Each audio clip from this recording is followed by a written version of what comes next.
অতিবৃষ্টির কারণে রাজ্যে ভয়াবহ বন্যা পরিস্থিতি চলছে। এই ভয়াবহ বন্যা পরিস্থিতির সুযোগ নিয়ে একদল ব্যবসায়ী বিভিন্ন বাজারে নিত্য প্রয়োজনীয় দ্রব্য সামগ্রী অধিক মূল্যে বিক্রি করছেন। এই অভিযোগ পেয়ে শুক্রবার সকালে সচিবালয়ে নিজ অফিসের কনফারেন্স হলে এক বৈঠক ডাকেন খাদ্যমন্ত্রী সুশান্ত চৌধুরী।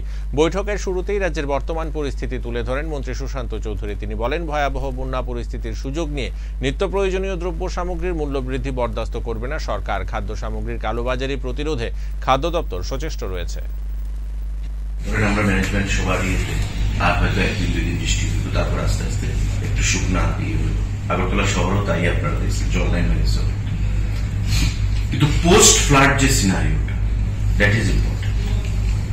ডায়রিয়া, কলেরা, বিভিন্ন ভেক্টরবর্ন ডিজিজ, জলবাহিত বিভিন্ন রোগ। কারণ আমি just to cite an example, Amarpur যে মহকুমাটা টোটালি জলের নিচে, মানে inundated by flood water, submerged হয়ে গেছে।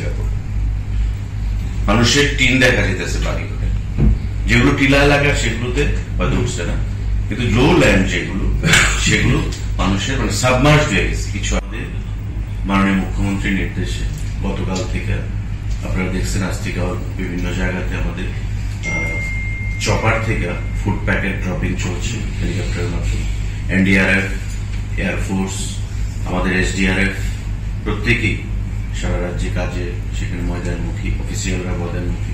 মাননীয় মুখ্যমন্ত্রী, আমরা প্রত্যেকেই আমাদের যার যা বিধানসভা এবং সারা রাজ্যে আমাদের কাজে আমরা আছি।